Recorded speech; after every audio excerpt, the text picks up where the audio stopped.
Monologue 90, The Penitent Angels, Kingdom 25. Renewal is near at hand. By the Christ, by Yahweh God, by Emmanuel, by the one timeless Lord, by the Lord of Light, by the God Allah, by the Baha, the Splendor, by Anu, El, and Aten, by the limitless living light, by He, It, She, who is all of these as one. By these I give you my pledge to speak only the truth of spirit, and may God rebuke me if I have lied. Mankind is coming to an end. No more will heaven tolerate wicked abominations and the vindication of the unholy. You will walk among the angels without your shame. In your redemption will you yet rejoice in everlasting life. You were wrought as a race in wrong, and will be renewed in righteousness. Love is your wish. Love is your needful litmus test. Love in truth, love in virtue, love in complete union. Divine love must be your love. Freedom from fear and weakness is your wisest yearning. You are only what the false gods have wired your host bodies to be, and you are not who you want to be, and what you truly are outside of a body.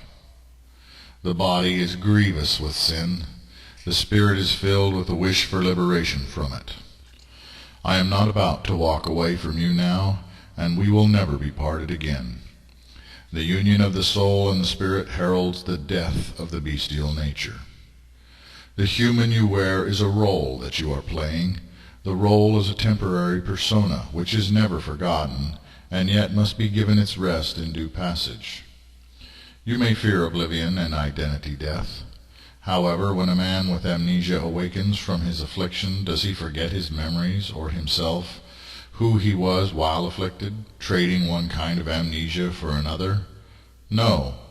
The return of memories is an adding to, not a subtraction from, the self-image. With every evil thought, word, and action is born a justification, and evil reviles the truth, because truth annihilates justification, and when the light is brought to bear on evil, it recoils into denial of the truth, and hisses vileness against it, and justifies itself by calling the light a deception, a liar, and a vicious tyrant. You are not to be justifiers or deniers. You are to be masochistic revealers, ever confessing every flaw, every mistake, every weakness, every potential error, every may-be sin, and every remotely possible misdeed. Yet confessing to the wicked and the godless only provides them with weapons to use against you. Rather confess to God alone. If you must speak with someone, confess to those who confess to you, so that you share mutual trust and mutual leverage. You are not without sin. You are simply penitent about it, and in the center of yourself you only want to be liberated from it. And once liberated, you will weep for bliss, and never wish to live in a body again. You faithful ones, the earth and humankind will not see you again. The wind of wrath rides within this revealing, and woe will walk in your wake. For you have not come to appease, but to offend the nations, by standing for heaven's commands. You have not come to bring peace, but have in this work been given a sword to divide the world against itself, and a scepter of iron to shatter the nations like pottery. I am with you, you are with me, and we are one eternally.